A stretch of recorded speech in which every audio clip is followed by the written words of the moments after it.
तो बच्चों Coulomb's law में जो दोनों न्यूमेरिकल अभी हमने डिस्कस किए, तो हमारा कूलम्स लॉ का कॉन्सेप्ट एकदम क्लियर है। अब कूलम्स लॉ के बाद हम एक नए टॉपिक की तरफ चलेंगे, ठीक है।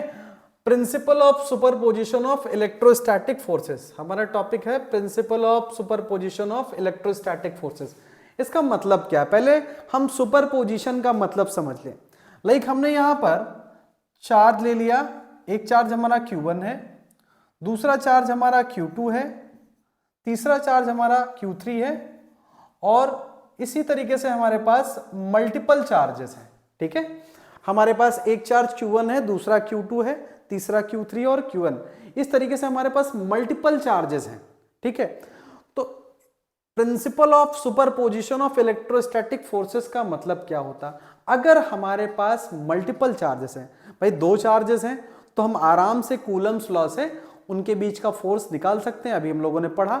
लेकिन अगर हमारे पास दो से ज्यादा चार्जेस हैं, अगर हम बात करें n नंबर ऑफ चार्जेस की, तब कैसे हम फोर्स निकालेंगे, और वो भी फोर्स कैसे निकालेंगे, किसी एक पर्टिकुलर चार्ज पे, ठीक है। तो सुपरपोजिशन का पहले मतलब समझिए। सुपरपोजिशन प्रिंसिपल का हम यूज तब करेंगे कि मान लीजिए हमें Q1 चार्ज पे फोर्स निकालना है, ठीक है, हमें Q1 चार्ज पे फोर्स निकालना है अदर चार्जेस की वजह से। जैसा कि अभी मैंने पहले बताया कि अगर दो चार्ज हैं बेसिकली, तो हम आसानी से कूलम्स लॉ से निकाल सकते हैं। लेकिन अगर चार्ज दो से ज्यादा हो गए, 3, 4, 6, 10 चार्जेस हो गए, तो फिर हम कैसे फोर्स निकालेंगे। तो यहां पर देखिए बच्चों, Q1, Q2, Q3 n number of multiple charges हैं। अगर हमें Q1 पर फोर्स निकालना है बाकी अदर चार्जेस की वजह से, तो हम प्रिंसिपल का यूज करेंगे। इसी प्रिंसिपल को हम सुपरपोजिशन प्रिंसिपल कहते हैं। सुपरपोजिशन प्रिंसिपल कब लगाएंगे बच्चों, तब लगाएंगे जब किसी एक सिंगल चार्ज पर हमें फोर्स निकालना है बाकी अदर चार्जेस की वजह से, ठीक है। अब देखिए यहां पर, अगर हम यहां पर इसका हम बेसिकली डिस्प्लेसमेंट वेक्टर ड्रॉ करें, तो डिस्प्लेसमेंट वेक्टर हमारा क्या आएगा, R21, ये हमारा डिस्प्लेसमेंट वेक्टर आएगा इसी के डायरेक्शन में, ठीक है। अगर हम इसके लिए ड्रॉ करें डिस्प्लेसमेंट वेक्टर, तो वो क्या आएगा हमारा R31, ये भी डिस्प्लेसमेंट वेक्टर है उसी की डायरेक्शन में। इसी तरीके से अगर हम इसका डिस्प्लेसमेंट वेक्टर ड्रॉ करें, तो वो हमारा क्या आएगा RN1, ये डिस्प्लेसमेंट वेक्टर हमने बना दिया, ठीक है। अब हमें करना क्या है, हमें Q1 पर बेसिकली फोर्स निकालना है इन बाकी चार्जेस की वजह से, ठीक है। अब बहुत ध्यान से देखिएगा, अगर देखा जाए तो Q1 पॉजिटिव है, यहां कोई इंफॉर्मेशन तो है नहीं कि ये नेगेटिव है, तो Q1 पॉजिटिव है और Q2 पर, तो इस पर जो फोर्स लगेगा उसका नेचर कैसा होगा, रिपल्सिव, और रिपल्सिव फोर्स का वेक्टर कहां निकलेगा, बाहर की तरफ। तो रिपल्सिव फोर्स का वेक्टर बना लीजिए, और इसको हम क्या पढ़ेंगे, F12, और पढ़ने का तरीका क्या है, force on charge Q1 due to charge Q2, यानी Q1 पर फोर्स लग रहा है किसकी वजह से, Q2 की वजह से, ठीक है। सिमिलरली उसी तरीके से अगर हम इसका निकालें, तो यहां पर देखिए इनके बीच में भी रिपल्सिव फोर्स लगेगा, इसका वेक्टर भी बाहर की तरफ निकलेगा, फोर्स ऑफ रिपल्शन, और इसका फोर्स कैसे लगेगा, force on charge 1 due to charge 3, यानी force on charge 1 due to charge 3। इसी तरीके से अगर हम n का निकालें, तो इसका वेक्टर कहां निकलेगा बेटा, इसका वेक्टर भी बाहर की तरफ निकलेगा, force on charge 1 due to n। तो इस तरीके से बेटा आप देख सकते हैं कि हम इस पर्टिकुलर Q1 चार्ज पर अलग अलग चार्जेस की वजह से फोर्स निकालना है। अब हम सुपरपोजिशन प्रिंसिपल का यूज करेंगे, बहुत आसान है, एक लाइन में इसके कॉन्सेप्ट को आप समझ जाएंगे।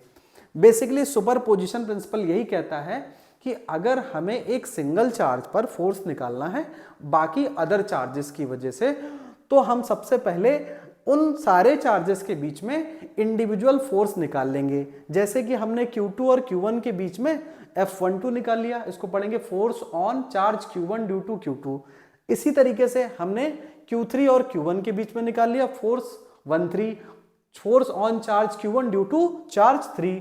सिमिलरली तो हम सबसे पहले क्या करेंगे, इंडिविजुअल फोर्स निकालेंगे सारे चार्जेस के बीच में, फिर उनको क्या कर देंगे, वेक्टर सम कर देंगे, सारे चार्जेस का हम वेक्टर सम कर देंगे। तो हम क्या करेंगे, सारे चार्जेस का वेक्टर सम करेंगे पहले हम, फिर उसके बाद n नंबर ऑफ चार्जेस के लिए हम इस फोर्स निकालेंगे। जब हम इन सारे फोर्सेस को वेक्टर सम करेंगे तो जो टोटल फोर्स निकलेगा वो फोर्स हो जाएगा किसके ऊपर, इस चार्ज Q1 की ऊपर बाकी सारे अदर चार्जेस की वजह से। ठीक है, प्रिंसिपल ऑफ सुपरपोजिशन को और आसान बनाते हैं। ठीक है, सिंपल देखिए, जैसे यहां पर देखिए लिखा है, this principle states that the net electric force experienced by a given charge particle Q not due to a system of charge particle. System of charge particle का मतलब होता है मल्टीपल चार्जेस की बात कर रहे हैं हम, यहाँ दो चार्जेस की बात नहीं कर रहे हैं। System of charge particles is equal to the vector sum, इस लाइन पे बच्चों बहुत गौर फरमाइए, is equal to the vector sum of the forces exerted on it due to all other charge particle of the system।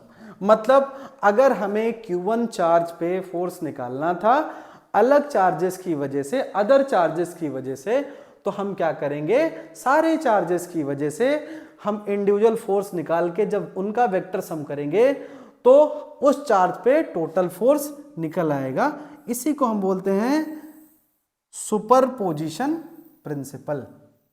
ठीक है, तो इसमें अब 10 चार्जेस हो, 15 चार्जेस हो, कोई प्रॉब्लम नहीं, कई तरीके के न्यूमेरिकल बन सकते हैं। अभी हम एक न्यूमेरिकल आपको, बहुत बेहतरीन सा न्यूमेरिकल इस पे कराएंगे, जिससे जो है आप इसको, ये एकदम आपको कंफर्म हो जाएगा। हाँ सर, अब हमें न्यूमेरिकल चाहिए।